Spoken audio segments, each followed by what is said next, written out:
A blessed day, everyone. So, especially to sa mga viewers natin sa mga bahay. Um, Welcome po sa ating first ever Pour Over podcast where we brew conversation over God's Word and life. So, grab yung tea and coffee and let's sit together as we pour yung ating today's topic, which is gratitude. So, Pas, can you lead us first sa ating prayer? Sige, manalangin muna tayo sa Panginoon. Father God, we thank you, Lord, sa yung goodness sa amin. We thank you na, Lord, nakapag-start kami ng podcast and we really hope, Lord, to be a blessing sa aming mga hearers and kami din, Panginoon, na maging blessing kami sa isa't isa as we, Lord, discuss yung mga bagay-bagay sa buhay as we navigate life and dalangin namin, Lord, ngayong araw na ito, Panginoon, na magiging fruitful yung aming usapan at makita namin talaga, Panginoon, bakit kailangan namin maging grateful. Thank you, Lord. And again, we give you glory. In Jesus' name we pray. Amen. Amen. So, before we start, no, small thanksgiving lang, no? Sige, simulan ko. Ako, sobrang grateful ako kasi dun sa leading na ginagawa ng Panginoon sa akin, especially sa direction. Ang basically ang naniniwala ko na pinuput niya ako dito sa posisyon na to kasi meron siyang plano para sa akin or sa church or sa kanyang sa expansion ng kanyang kingdom.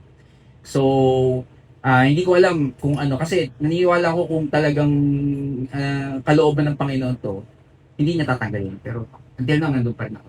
So, maybe meron siyang plano. So, we will see kung ano. So, yun yung sa akin. So, sige. Sino gusto mong bigay ng next? Mike? Basta Mike. Kay Mike.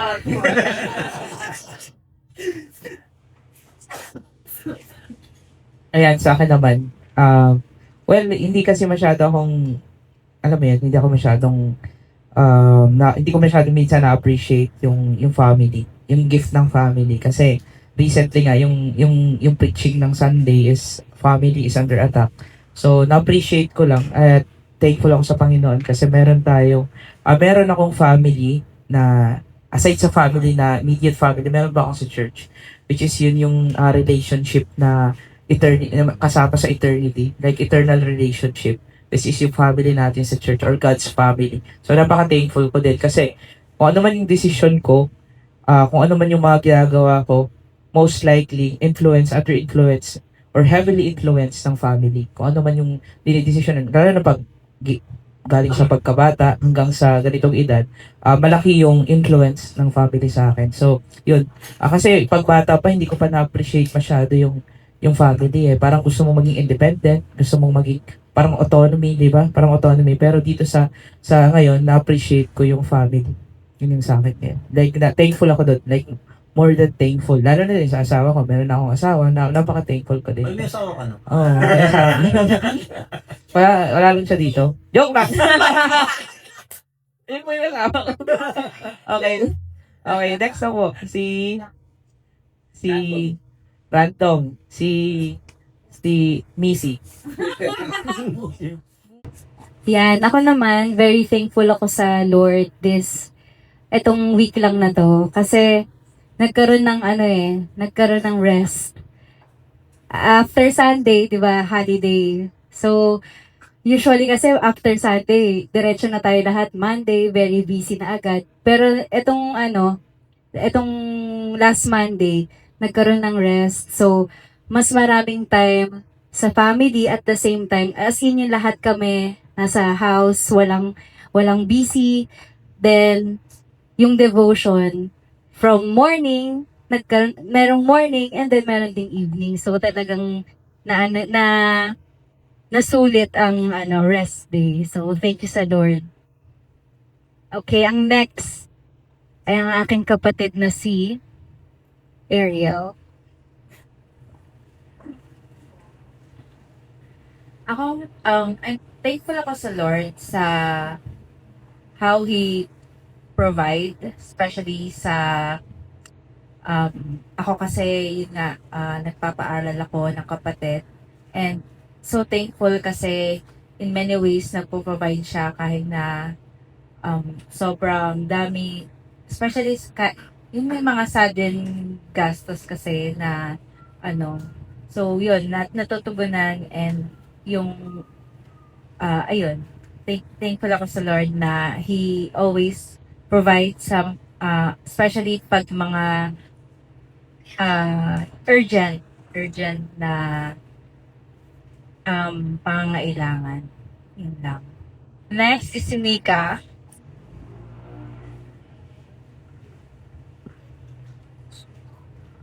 Ako po, nagtithank you ako kay Lord sa yung nagawang natin, gawain yung B2B kasi sa B2B 101 po. Yung natin, yung may partner, yung mga YA and youth na mag-share tayo ng devotion every day. And ako ako kasi parang nagkaroon ng direction yung devotion ko na meron talaga akong guide, hindi katulad nung parang may lang ako every morning, Bible verse lang kasi yun lang yung binabasa ko or one chapter a day. Pero ngayon, nagkaroon talaga ako ng yun nga po ng guide or meron talagang patutunguhan yung devotion ko kasi nandun na po lahat sa sinend nila Ate Jomie. Yun lang po. Next ko si Ray. Ang tanda ako dito eh. Hindi, ako nagpapasalamat ako sa Lord sa aking work now, no, na I can request na mag-off, especially kapag may gawain sa church. And sa work, masaya ako kasi andun yung guidance ng Lord, no, yung wisdom kung paano ko kausapin yung mga kausap ko. Hindi lang talaga ako yung sasalita kasi may mga questions silang medyo malawak. And somehow, nasasatisfy sila sa aking answer.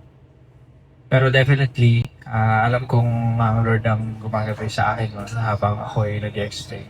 And at the same time, salamat sa Lord sa work ko kasi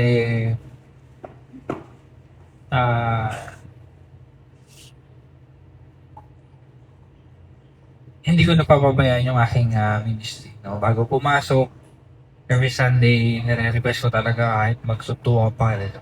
Kahit mga pa kami, nagre-request ako na makapag tugtog pa rin para sa Panginoon. Next. Gusto mo ulit? Area hindi na. Okay. Sige, si Jomie na lang. Salamat, kapatid na rin. Hindi, ayun.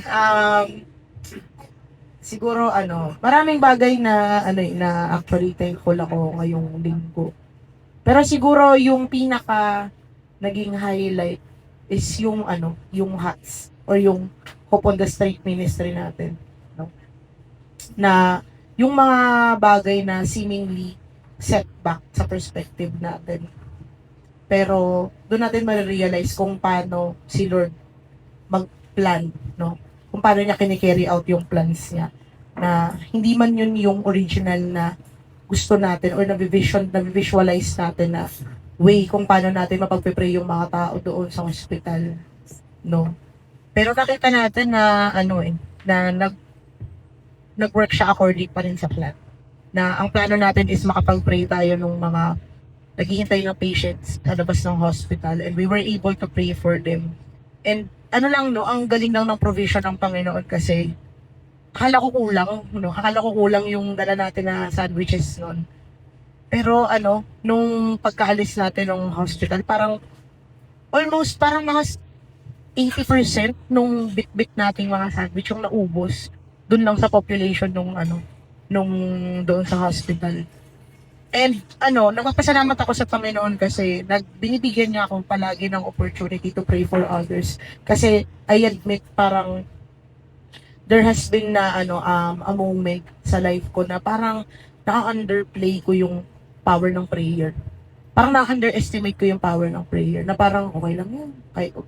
Parang may mga chance na pwede mong sanang ipag-pray yung sitwasyon mo.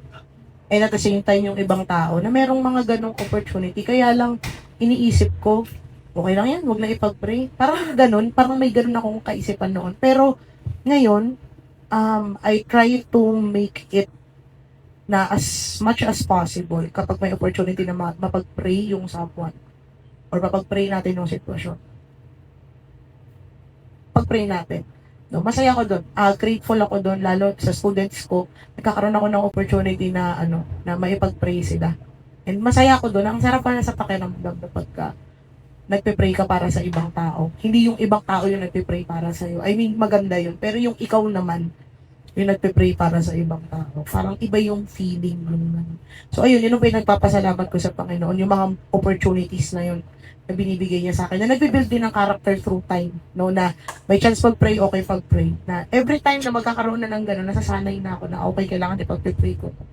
Ayun lang naman. Salamat sa Panginoon sa mga ganong mga instances. Ayan. And syempre si, Farzi. Ako po, nagpapasalamat ako sa Lord sa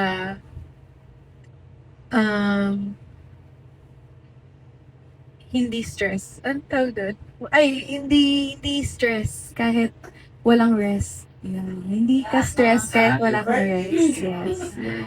Oo. Kasi hindi naman tayo dapat nagpapasalamat lang sa Lord pagka okay. So, yun, nagpapasalamat ako sa Lord sa huts, yung ginawa natin. Kasi kung siguro hindi din ako nakasama dun, baka hindi rin ako nagpapasalamat ngayon sa Lord sa stress. Kasi, may, yung pinag-pray natin, may nakausap ako na,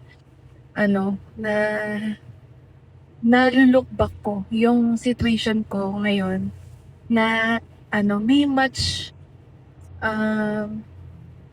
greater pa na problem kesa sa akin. Na kailangan ko ipagpasalamat sa Lord na hindi sila bumibigay. So, wala akong karapatan na, alam mo yun, na bumigay sa Lord. Kasi nga, ang Lord, faithful siya sa akin. Is faithful siya sa atin. So, yun, na nagpapasalamat ako sa Lord na nakapagpa-pray, na ipag-pray ko. And also sa school na may mga na-help akong friends or kaklase na, alam mo yun, na nagbigay din sa akin ng encouragement even if sobrang daming ginagawa or parang panibagong environment na naman kasi sa akin yun. Kahit parang feeling mo, wala ka alam. Pero yun, maraming salamat sa Lord kasi yung peace, also yung rest, kahit walang rest, yan, nasa Lord. Thank you, Lord. Ay, sige, Pastor J. Ako naman, nagpapasalamat ako sa Lord kasi humuhugot ako ng pasasalamat, no? Kasi nung nakaraang taon, yung wife ko, no, na si Mai ay siya, na parang umatake yung kanyang sleep disc. So talagang 2 weeks, around 2 weeks siya talaga na hindi nakakatayo. Talaga nakadapa lang or nakahiga, no? And talagang napakalaking stress sa amin nun.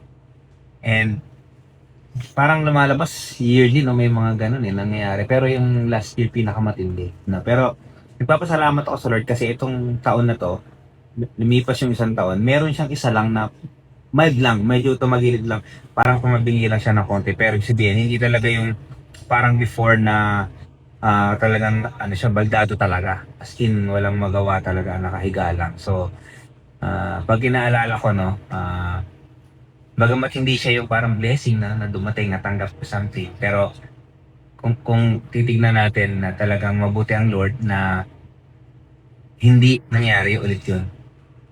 Walang ganong katinding sabihin na parang pagsakit ulit ng kanyang likod, no?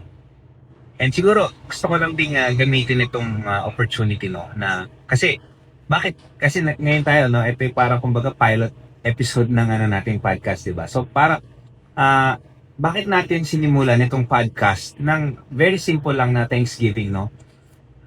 Rather than yung isang matindihan na parang kumbaga parang panggulat talaga sa mga tao, no? na kumbaga instant yung attention.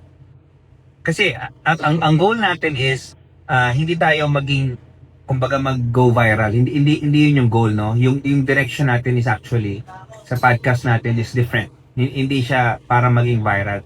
And ang gusto natin is we want to help people na to navigate life, no, and make sense sa events na nangyayari sa buhay nila, no. Kung minsan they felt na parang very difficult, no, or meaningless yung mga nangyayari sa buhay or very random, no. So gusto nating makatulong sa kanila na paano kumbaga paano ina-navigate yung buhay. And yung buhay natin, no, in itself mahirap na eh. Yung buhay lang mismo, wag pa natin pag-usapan yung mga problema. Buhay lang, as in, yung buhay lang ng tao, mahirap, kumbaga mahirap na kagad siya. Alisin mo yung sickness, alisin mo yung pagkakautang, mga broken relationships. So, life is hard, no? Period. Yun na yun. And sometimes, no, may mga bagay na maliliit na for example, pinoproblema ng mga tao na ang hirap daw isipin kung anong lulutuin. Na for example, for the whole week, no, ito yung parang hindi ano bang lulutuin ko? Minsan ganun may problema ng mga tao, no. Iba-iba ng pinoproblema. Yung iba ang problema niya wala namang malaki, pero let's say yung struggle to balance yung work, yung family and yung rest, no. I'm sure lahat tayo na-encounter natin yung ganyan, or maybe yung iba feeling uneasy sila, no, kapag let's say bigla silang ganito tayo biglaan yung hindi ako ready dyan so parang yung mga ganun lang, mga last minute na pagbabago sa mga napag-usapan. Yan yung mga kumbaga bagay na hindi naman masasabi natin talagang problema, pero complicated kasi yung buhay ng tao, no? Talagang very complicated. And plus yung ating puso, tayo mismo, parang lagi tayong naglo-long for more. Hindi tayo nakakontento sa meron sa atin. So, kaya ko sinasabi na yung life in itself is hard. Even tanggalin mo po yung mga major na mga problems, no? So, itong mga everyday struggles na ito, pwede siyang mag-pile up. Kasama pa yung mga problema, no? Pwede siyang mag-pile up.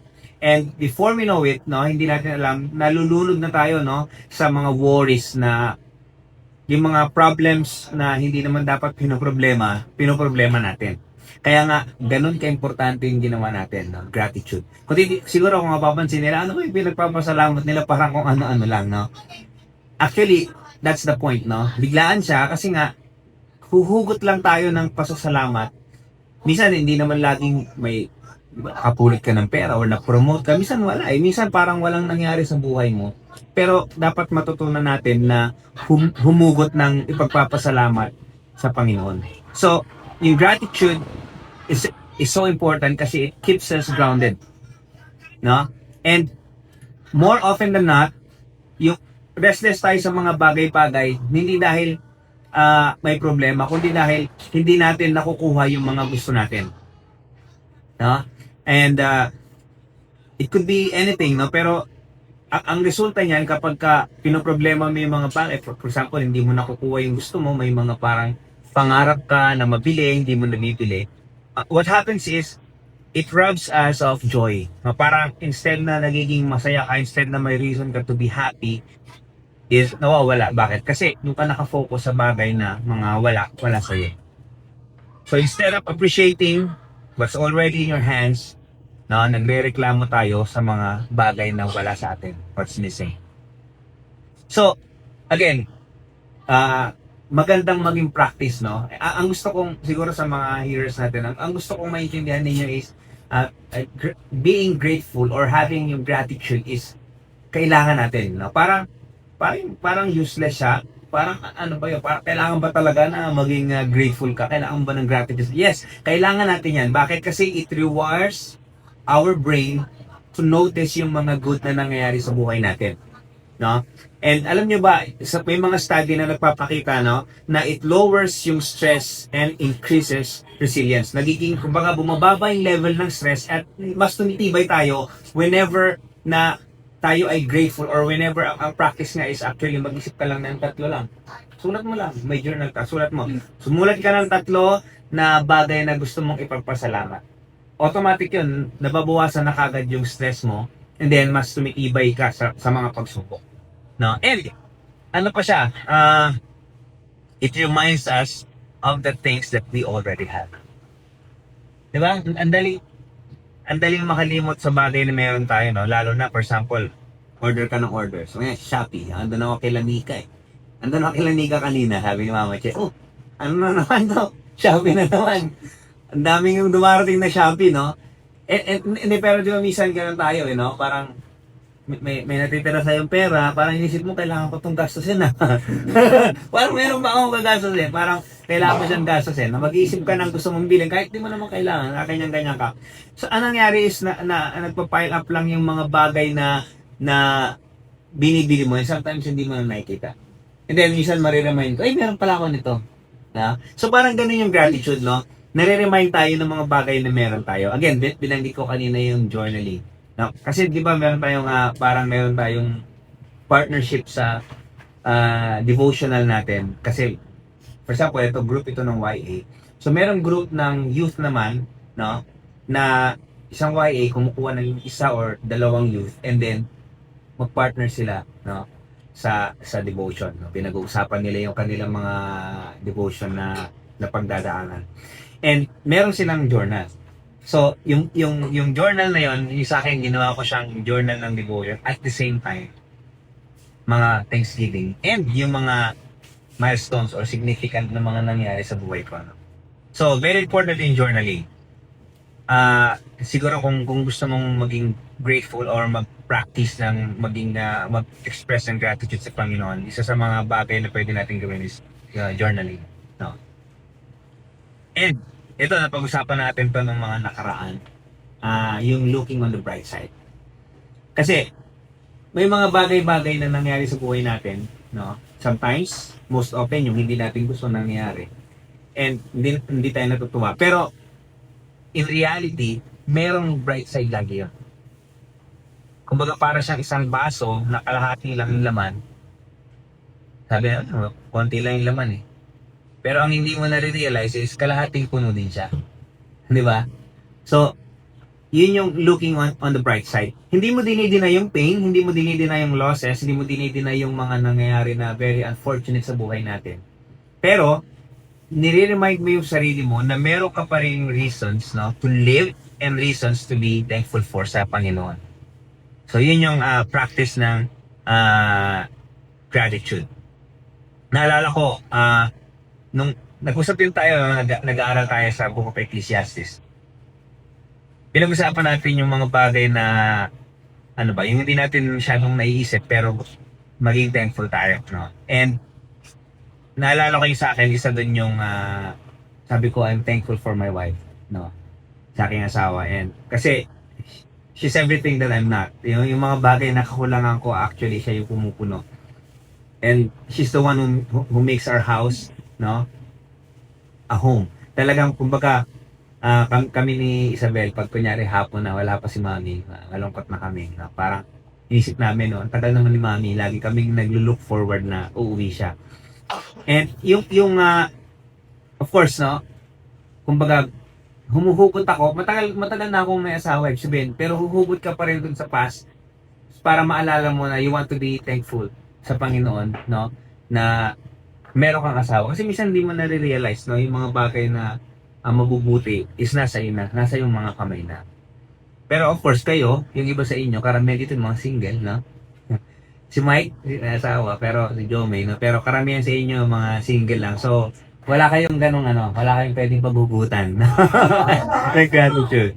Pero, again, looking on the bright side, no? Anong bright side, no? Wala kayong biyanan. Joke lang, no? Actually, mababait. Hindi. Mababait yung mga, mababait yung mga in-laws ko. Cut. Hindi, mababait yung mga in-laws ko. Mamugot lang ako ng mga pagpapatawan. So, yung style ng tao, no? Lalo na actually narinig ko sa wife ko kasi nagpunta siya before sa Singapore, no? Sa ibang mga bansa. Yung mga sobrang busy, sobrang kumbaga fast-paced talaga yung buhay. Paglalakad nila, mabibilis, escalator. Sa atin, bago na lang yung nagkaroon ng escalator na pwedeng lumakad, di ba? Dati talaga nakatayo. Alam mo, ngayon, may lane na nakatayo lang, no? So, yung ganong klase ng buhay, it kills yung gratitude. Yung mabilisan talaga, sobrang, fast-paced, no? It kills yung gratitude. Kasi pagka gano'n na yung buhay mo, konting setback lang. Kunyari, traffic lang, kinat ka, mainit na agad yung ulo mo. Kasi gusto mo, ayaw mo ng konting day, gusto mo mabilisan na fast-paced. And yun nga, katulad sa escalator lang, no? Kunyari, nandoon ka sa naglalakad, tapos merong nakatayo. Parang inis ka na di mo ba naiintindihan na naglalakad dapat dito, no? So, nagiging, the more na busy tayo, the more na nagiging impatient tayo. So, we must learn to pause and ponder, no? And intentionally, tignan natin yung bright side ng mga bagay-bagay. Ano pa yung, hindi ko gusto yung nangyari, hindi ako masaya sa trabaho ko, pero ano yung bright side? Ano yung trabaho ako? Diba? So instead na lumong-lumo ka kasi yung trabaho mo, hindi ka masaya, tignan mo yung side na may trabaho ka. So, meron kang reason to rejoice. Maraming tao naghahanap ng trabaho, maraming tao wala qualifications para magkaroon ng magandang trabaho. Pero ikaw meron. So, laging may bright side sa mga bagay-bagay, no? For example, yun nga, yung isang trabaho na dati gustong-gusto mo, pero ngayon ayaw mo na, no? And, pwede mo tignan na ginagamit yun ng Panginoon para masustain yung family. Masustain yung pangangailangan mo, no? So, hindi ba enough na reason yun to rejoice? Di ba? Okay. Yung brain natin, nasabi,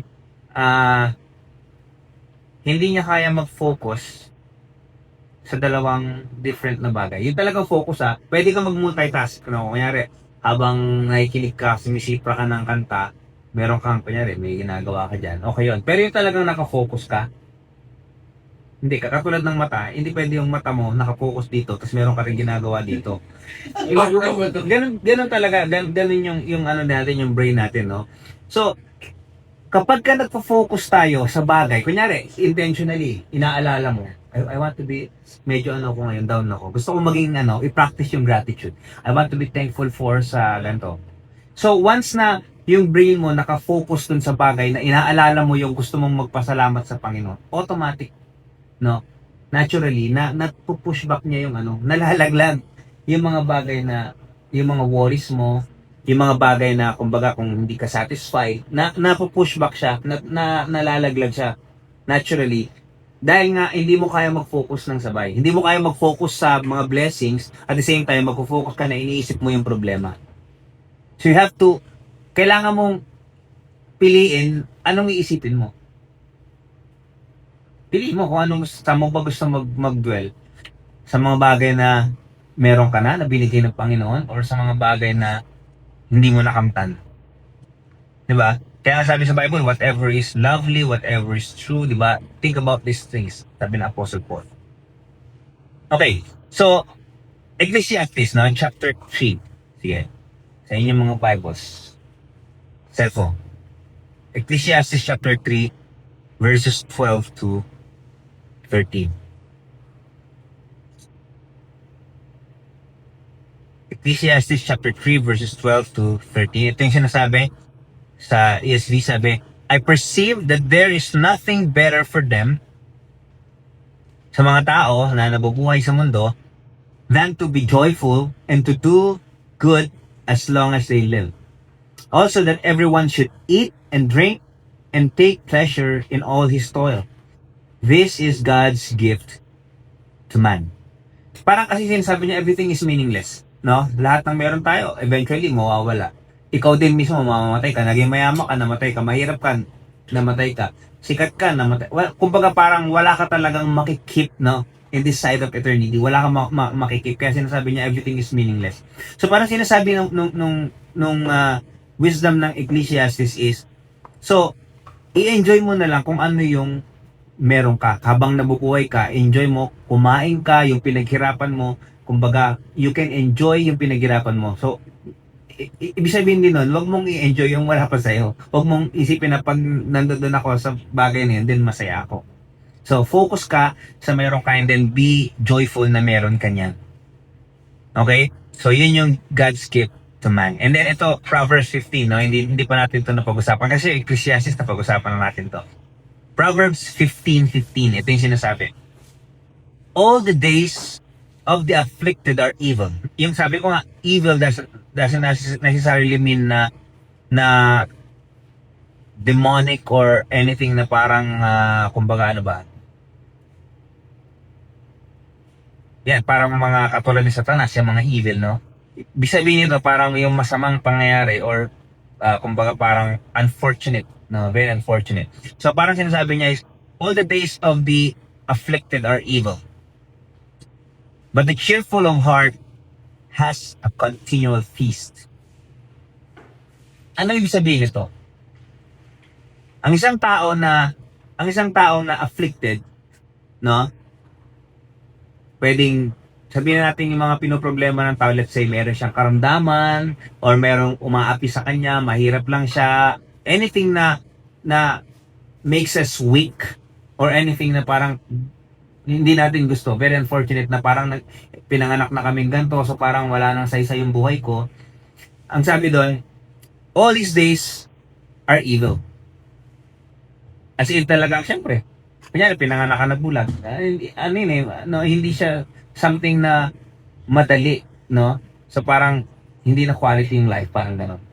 Pero sabi niya, but the cheerful of heart has a continual feast. Ibig sabihin nun, you can choose, even though may affliction, you can choose to be cheerful in heart. At kapag ka pinili mo na maging cheerful sa iyong heart, you will have a continual feast. Feast, ibig sabihin ng masayang pangyayari yun. So, hindi dahil may affliction, evil na yung lahat ng days. It's up to you. You can choose to be cheerful of heart and then magkakaroon ng continual feast. So, pwede mong piliin na kahit na hindi kami mayaman, ito yung nangyari sa amin, or nagkasakit ako. Yes, pwede mo sabihin na nakakalungkot, no? Pero, the truth is, you can choose to be cheerful of heart. At nasa choice mo yun. And then, pagka ginawa mo yun, merong continual na feast. So, makikita natin dito, no? Yung ginagawa natin, kung bakit natin pinapractice yung gratitude, is dahil yung mindset. Nagde-develop tayo ng mindset na pwedeng baguhin yung buhay mo. Pwedeng baguhin yung pag-iisip mo. Kunyari, yung day mo parang it sucks na parang mahalas or parang ang pangit, no? Pero through gratitude, pwedeng mabago yung araw mo. Mabago yung mood mo. Yun yung maganda sa practice ng gratitude, no? And it will not change the world for sure. It will not change the world, no? Kasi mindset mo yun eh. But it would definitely change yours. Yung mundo na iniikutan mo, kumbaga para siyang, kumbaga yung grass will be greener. No, the same lang naman. Kaya lang kasi nagkaroon ka ng gratitude eh. Nagkaroon ka ng na-remember mo yung goodness ng Panginoon. And then, naturally, sabi ko nga, hindi mo kaya mag-focus sa dalawa dahil nag-focus ka sa magagandang bagay, automatic na laglag yung mga hindi mo dapat isipin. So, nagbago ngayon yung, kaya nga, yung doon pumapasok yung mindset. No? So, yung pag-practice ng gratitude is actually having a mindset na to be cheerful, to be joyful, despite of the things na wala sa'yo or despite sa mga nangyayari sa'yo na parang very unfortunate. No? Gratitude and joy ay hindi sila just a feeling. Hindi sila yung mga pakiramdam lang. Hindi lang ganon. It is a choice now that can make every day a special day. It can make every day a special day if you will practice in gratitude. No? So, siguro sa mga hearers natin, sa mga listeners, no, gawin natin, dagdag natin to sa ating arsenal, no, yung pagiging pag-express ng gratitude sa Panginoon, pagpapasalamat sa Panginoon sa lahat ng mga natatanggap. Minsan, sabi ko nga, huhugot ka. Parang wala naman. Pagkakagising mo pa lang ng umaga wala pa nangyay, wala ka pa nababalitan, di ka pa umawak ng cellphone. Pwede mong balikan. May mga isang old hymn nga, di ba sabi doon, count your blessings, name them one by one. Count your blessings, see that what the Lord has done. No? So magugulat ka, ang dami palang magagandang nangyari na sa'yo. Ang dami pala ng blessings na ng Panginoon. Then, magbabago yung mindset mo, then it will definitely change your day or your world. So maraming salamat. Salamat sa Panginoon. And, ikaw, ano masasabi kayo? Kinuha ko na yung mic. Well, Hindi, meron lang kayong gustong idagdag or itanong anything, no? well, ako kanina kasi nag-check ako ng parang hindi ko siya ma-define yung gratitude. So, nung napanood ko yung isang video ni Peter Tanchi, sabi niya doon, gratitude is an attitude. So, ano siya it's a choice di ba? Kung gusto mong maging grateful or gusto mong maging miserable, kagaya ng sabi ni Pastor. So, talaga it's a choice And kung hindi mo siya i-choice, hindi mo mako-consider yung joy, yung pagiging thankful mo sa mga bagay-bagay, even sa mga small things. Like yung, for example, yung ako, may mga times, parang kagaya kahapon, nandun kami nag-renew kami ng passport. Tapos, ako naman, ang idea, kasi hindi ako makapagupit. So, syempre, itsura ko itsura doon sa di ba? So, sabi ko, sige, papagupit muna ako. Tapos, ngayon, ang schedule namin is 3 o'clock, 2:30 nandun ako 2:45. Sabi ni Nika, mabilis nang tawagin. Tapos, pumunta na ako doon sa mismong salon. Kaya lang, nung tinanong ko siya, sabi ko, meron na bang available na stylist? Sabi niya, meron na muna. So, masasalang na ba kagad ako? Sabi niya, oo. Pero, for some reason, ang tagal kong tawagin. Diba? So, yun pala kasi, di ba kung isipin mo, parang napaka-miserable, doon, yan. Ganyan yung magiging itsura ko Di ba? So parang ako. Hindi ka papasukin sa bansa. Yun na nga Pero nung buti na lang, nakinig ako kasi kinakausap ko si Lord. Sa Lord, kung ano ba yung maano ko dito? Inaalo ko lang ba yung gusto ko o kailangan ko yung talagang may sinasabi siya na, parang sinasabi niya, okay lang yan, umano ka na sa taas. Huwag mo na lang yun, siguro. Parang sinasabi niya, this is my way na parang yun, pagdating ko doon sa taas, talagang buti na lang talaga. Kasi pagkadating ko doon, maya pinapasok na ako Tapos, ang tagal pala sa loob. Inabot pa kami isang oras. So kung nagpagupit pa ako, paano kung, nakalagay doon sa schedule, 3 o'clock 3 o'clock yung, tawag dito, 3 o'clock yung, pagka kailangan on or before, ganun. Paano kung hindi ko siya sinunod, dumating ako doon late, tapos hindi na ako papasukin. So, for me, ganun ko siya, tas, ang akin, syempre yung instinct ko, maging grateful ako. Kasi nga, at least ngayon, tapos na, meron ng tapos yun pa, tapos ang masakit pa doon, ito pa, sorry, medyo matagal yung aking sharing. Pero kasi yung doon, kasi tatlo kami, ako, si Lee, tsaka si So ano lang dito sa mga viewers, gusto magsabi ng mga mic. Kailangan pala kasama mo yung parents. Hindi pwedeng lang. Hindi, kailangan may SPA. Hindi siya authorization letter SPA talaga. Kaya nung pumunta kami, so kung, let's say, sabihin na nga natin, sinunod ko, pinilit ko yung gusto ko magpagawin, gusto ko magpuang gwapo Yun. Di, parang lalo na sayang yung punta namin.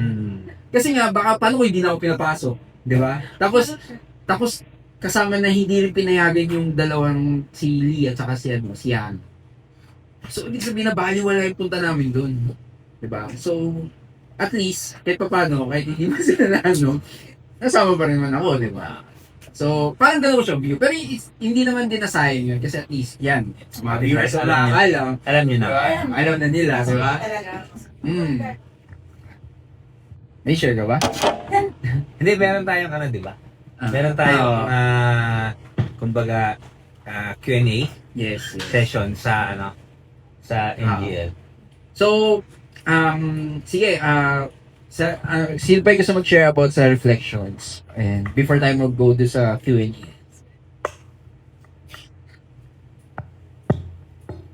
Ako po. Go. Ako naman, share ko lang po nung yung sinabi ni Pastor Lee, yung kung kesa ano tayo sa mga negative.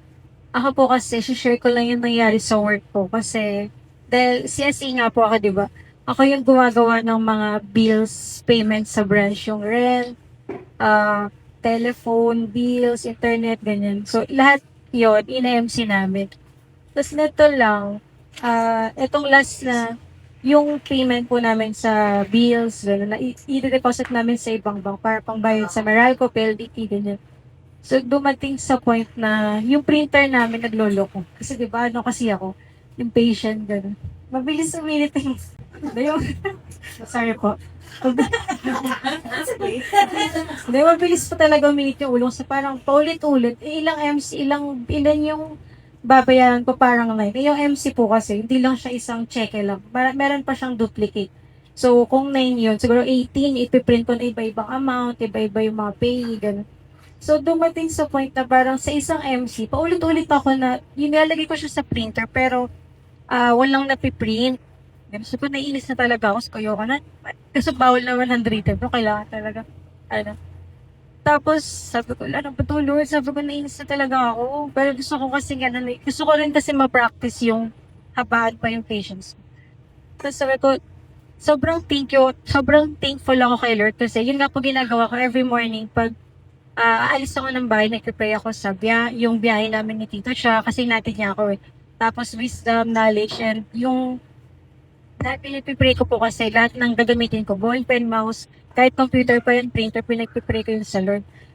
Tapos biglang naisip ko lang na i-check yung EMC ko. Kaya pala ayaw niyang mag-print kasi nire-remind ako nila na mali pala yung yung amount, mali yung mali yung details talaga. So, parang 3 MC yata siya. So, Lord, thank you kasi tawag dito, kaya pala kaya yung delay kasi, di ba? Minsan kasi yung delay, inisip natin, ano ba yan, nati-delay ako. Kasi parang may ka na gano'n. Yun pala minsan, yun yung way ng Lord para maipakita sa atin na may mali or may hindi magandang mangyayari pag tinaloy mo pa siya. So, yun po yung sa akin ng Lord na kapag kagana na may something na hindi na nag-push through yung isang bagay, isip ko na lang na meron talagang plano si Lord na baka may mali or meron pang mas better na dapat mong gawin. Kaya huwag mo nang unang ituloy. Parang ganun. Yan lang po.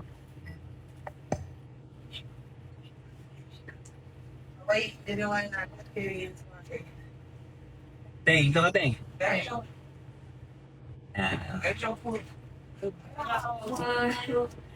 Hindi kanina kasi umuwi si Mating para lang ituloy yung pagbe-bake niya. Inuwi ko. Welcome sa studio. Yan, wow. Coffee bar. Yes! Sarap. Oh, pwede kayong kumain. Okay, dun tayo sa diretso tayo sa meron pa tayong Jomi, may mga sa So far, wala. so far wala, okay. Siguro na-encourage din natin, no? Kahit tayo, o kaya even yung mga youth, kasi panonoorin to ng mga youth. Ini-encourage namin kayo na pwede kayo mag-send ng mga questions, no? Sa NGL. And, doon talagang hindi naman malalaman kung sino kayo, no? Kunyari, may mga tanong kayo na talagang parang feeling nyo, nahiya kayong sabihin. Kasi, kaya kami nagdidito, no? Is para pwede nating i-process yung mga nangyayari sa buhay natin. Pwede natin i-process yan. Pwede natin pag-usapan, no? And, makita natin in the light of, katulad na nangyari kay Nika kanina yan, no? last week, di ba? Para siyang, kung titignan mo, para siyang, kumbaga parang ano pang problema yun pala. May problema talaga na mas malaki pag nag-pray agad, no? So, pwede nating i-process no, yung mga nangyayari sa buhay natin na mas makita natin yung kamay ng Panginoon, yung traces no, ng goodness ng Lord through dun sa mga Hindi, okay na. Hindi, okay na. No? Yung sa mga, kumbaga, nangyayari sa buhay natin.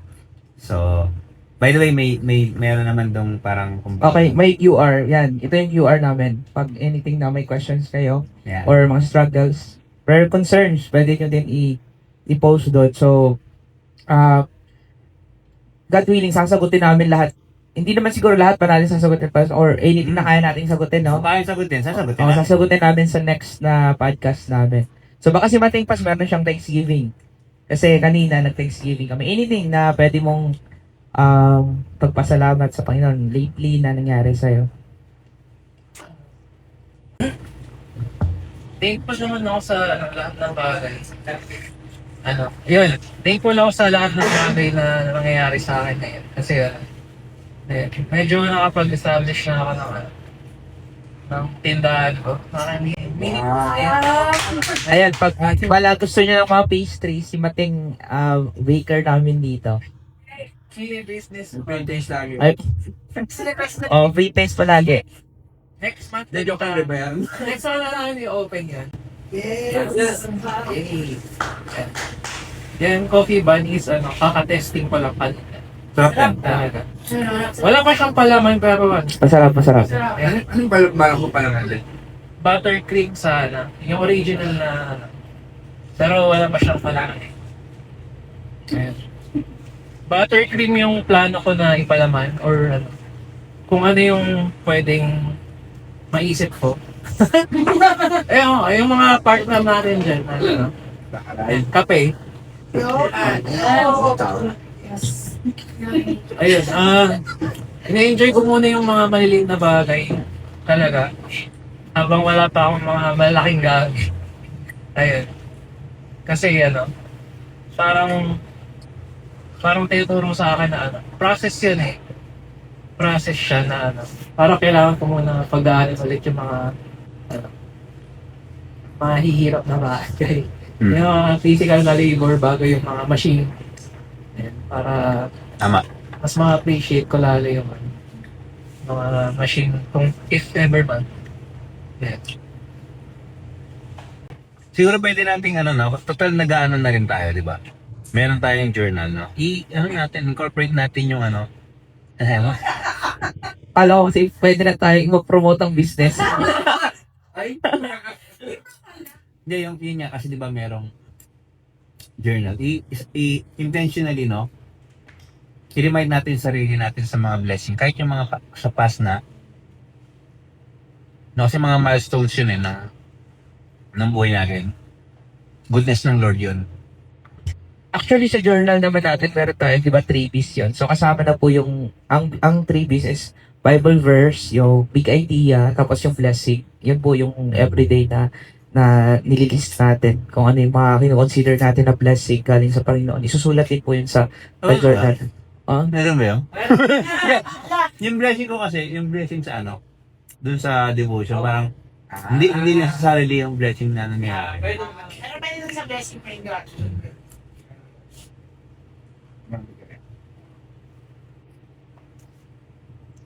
So, Usok ka na.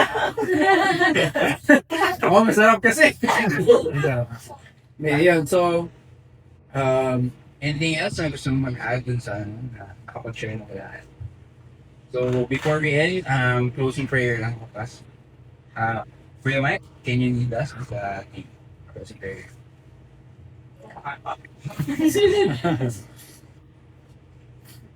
Sige, before ako mag-pray, baka may mga immediate prayer concern para mag-pray tayo. Isama rin siguro dun sa QR. Kaya nga, pwede din sa QR. For the meantime, baka meron kayong prayer concern. Si Jai pala pray natin kasi masama pakiramdam niya kaya hindi siya nakasali ngayon. Oo. Yung pwede masama. Okay, si Yuki. Sino pa baka sa mga youth natin na alam natin na kailangan natin ipag-pray para sama-sama tayong mag-pray sa kanila. or mga future natin na ang tawag dito, activity sa Hope Gen. Baka meron po tayong lalaki pag-pray. Okay, let's pray for Dave din. Bukas pa na siya. Ikaw, Ate A. Prayer concerns. Okay, yung mga activities natin this coming September. So, ano ba mga highlights doon?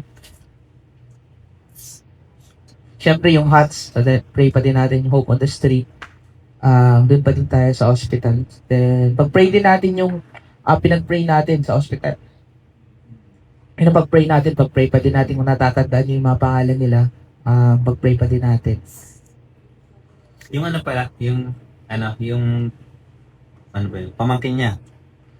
Si Amara, no? Meron siyang butas sa heart. So, pag-pray natin na talagang ano.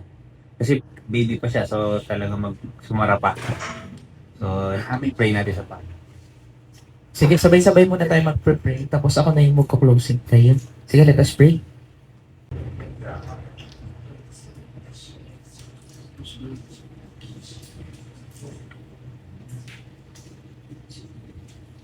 Lord, we thank you, Lord God, for this night. Maraming salamat po, Panginoon, sa guidance, sa wisdom. Natutunan namin, Panginoon, na patuloy kaming magiging grateful, Lord God, sa lahat ng panahon ng Diyos. Salamat, Lord, sa podcast na ginawa namin. Lord, we pray, is for your glory alone. Lord, we ask, Father, for your protection, Lord God, sa bawat isa. We ask, Father, Lord God, for your provision, Lord God. Kung ano man yung pangangailangan, Father, ng bawat isa, continue to bless us, Lord God.